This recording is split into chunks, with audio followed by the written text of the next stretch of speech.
The WNBA just crowned its most controversial queen, and she's wearing a dress her mom picked out. Sophie Cunningham went from farm girl nobody to million-dollar megastar in 3 days flat, and the way she did it is making everybody lose their minds. But before we expose the shocking truth behind her rise to fame, her secret black belt past, and why 2 entire cities want her canceled, do me a favor and hit that subscribe button, because what you're about to hear will have you questioning everything you thought you knew about professional basketball. Picture this: a 6-year-old girl on a Missouri farm throwing hay bales and riding horses bareback.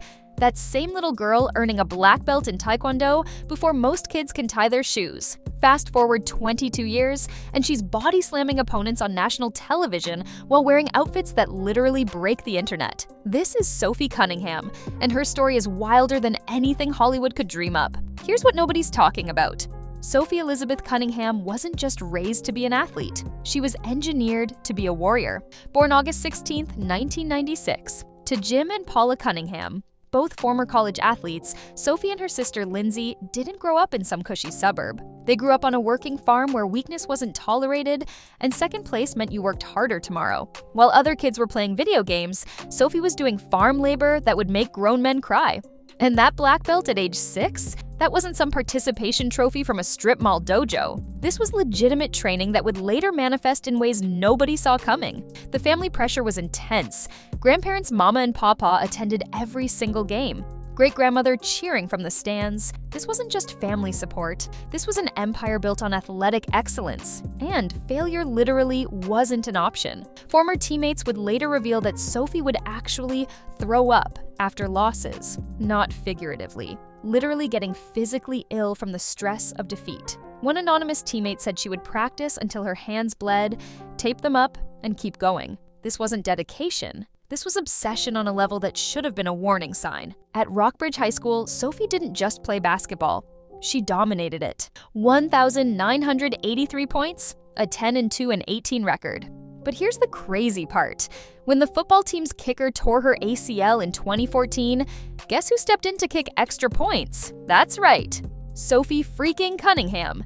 She became Missouri's Gatorade Player of the Year and a McDonald's All-American. But these weren't just trophies. They were stepping stones to something bigger. Her college career at Missouri rewrote history. Starting all 129 games, she scored 2,187 points, becoming the school's all-time leading scorer. She shot 54.2% from the field her junior year, leading the nation.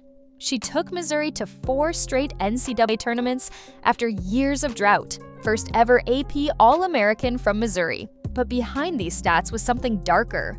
Coaches called her borderline psychotic in her competitiveness. This wasn't normal. This was next level. Then came the WNBA. Phoenix Mercury drafted her 13th overall in 2019. Her rookie season? Quiet. Just 3.1 points per game. But by 2022, she exploded to 12.6 points per game, establishing herself as one of the deadliest shooters in the league. During her time in Australia's WNBL, they nicknamed her Spicy Sophie. Australian players complained she played like every game was life or death. One said she was too intense even for Australian standards, and that's saying something. January 2025 changed everything. In a blockbuster 4-team trade, Sophie landed with the Indiana Fever. The official story? They wanted a shooter. The real story? They wanted an enforcer. Someone to protect their franchise player at all costs. And boy, did they get exactly what they paid for. June 17, 2025. Remember this date. It's the day Sophie Cunningham became a household name and gained nearly 1 million followers overnight.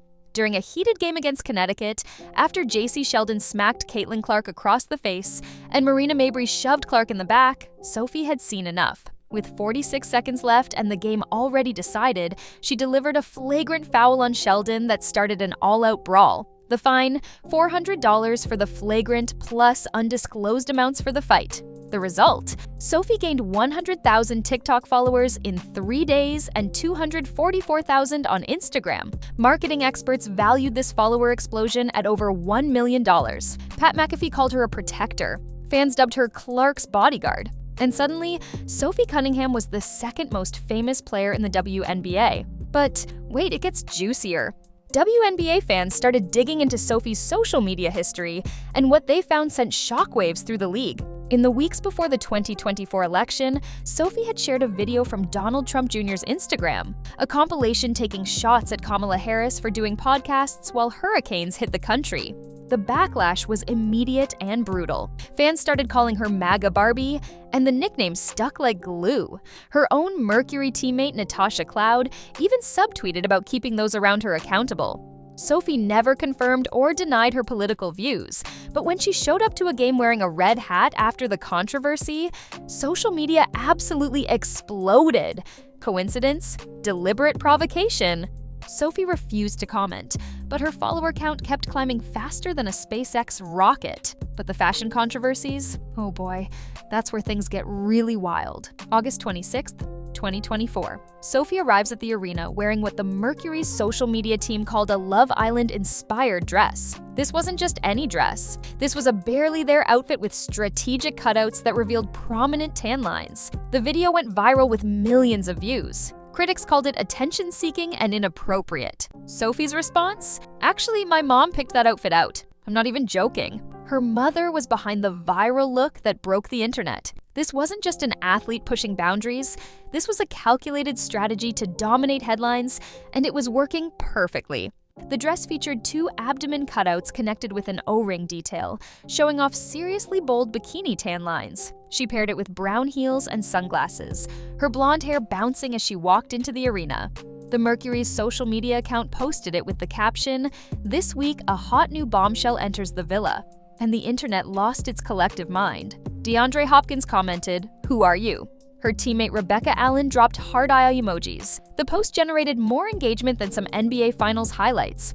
But just this week, Sophie sparked her biggest controversy yet, and this one has entire cities coming for her neck. When the WNBA announced expansion teams in Cleveland, Detroit, and Philadelphia, Sophie didn't hold back. "I don't know how excited people are to be going to Detroit or Cleveland," she said, suggesting Miami, Nashville, and Kansas City would have been better choices. Can you imagine? She basically told 2 entire cities they suck on national television. The cities of Cleveland and Detroit immediately fired back on social media. Cleveland shared a video of Caitlin Clark praising their city with the caption, "Sophie, your teammate doesn't seem to think Cleveland is too bad."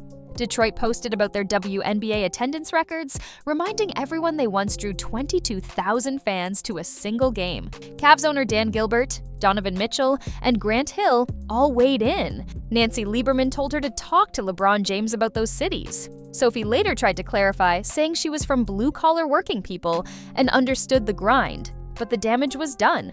She'd managed to anger 2 entire fan bases in one sentence. That takes talent. Here's where it gets really interesting. Behind all the controversy is a deeper story about faith and family that doesn't add up.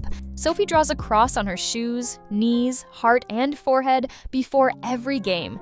She frequently posts Bible verses with Romans 8:28 pinned to her profile. She's publicly stated, "This is where God wanted me to be," about her WNBA career. But how does someone who claims to play for God's glory also become known as the league's most aggressive enforcer? The contradiction has psychologists and fans alike trying to figure out the real Sophie Cunningham. Her personal life remains largely private, with Sophie stating she's single and focused on basketball. But insiders suggest there's more to the story. Her estimated $1.5 million net worth, built from WNBA salaries, endorsement deals with Adidas and Quest Nutrition, and her broadcasting work with the Phoenix Suns has made her one of the league's most financially successful players. She's gone from a $100,000 contract to becoming a $1 million brand in less than a month. Marketing experts predict she could earn up to $10 million in endorsements over the next year if she maintains this trajectory. That's generational wealth from being controversial.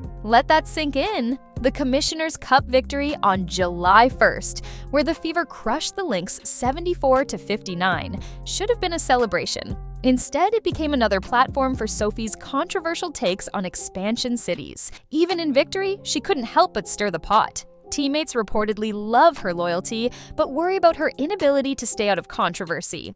One anonymous Fever player said, "Sophie will go to war for you, but sometimes we wish she'd just enjoy the win." Think about this for a second. Sophie Cunningham has transformed from a role player averaging 3 points per game to one of the most talked about athletes in women's sports. She's gained more followers in 3 days than most players gain in their entire careers. She's been called everything from the enforcer to MAGA Barbie to Caitlyn's bodyguard. She's defended her teammates with literal violence, criticized entire cities, and worn outfits that broke the internet. Love her or hate her, you can't ignore her. But here's the question nobody's asking. What happens when Caitlin Clark doesn't need protecting anymore? What happens when the controversies stop generating followers? What happens when being the villain isn't profitable? Sophie Cunningham has built an empire on controversy, but empires built on controversy have a tendency to crumble.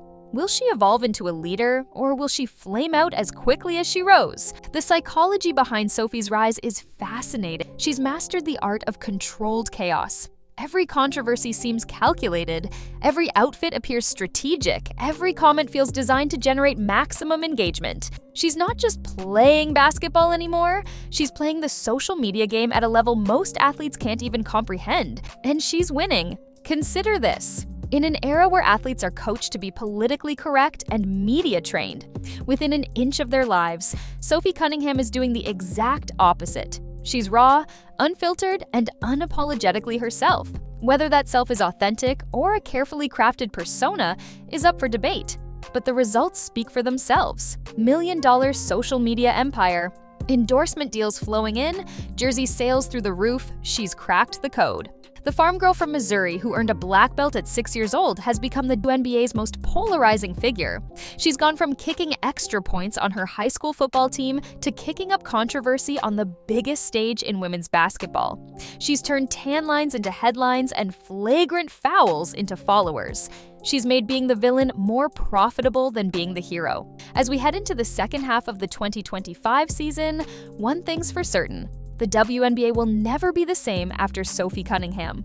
She's changed the game not with her shooting or her defense, but with her ability to generate attention in ways nobody saw coming. She's proven that in today's social media-driven world, controversy isn't just currency, it's a gold mine. So what's next for Sophie Cunningham? Will she continue pushing boundaries until she pushes too far?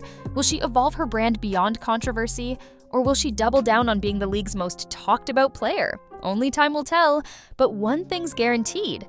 Whatever she does next, we'll all be watching. And she knows it. If you made it this far, you're clearly as fascinated by this story as I am. Hit that like button, subscribe for more explosive content, and drop a comment telling me what you think about Sophie Cunningham. Is she a marketing genius, or has she gone too far? The WNBA's new era is here, and Sophie Cunningham is leading the charge whether you like it or not.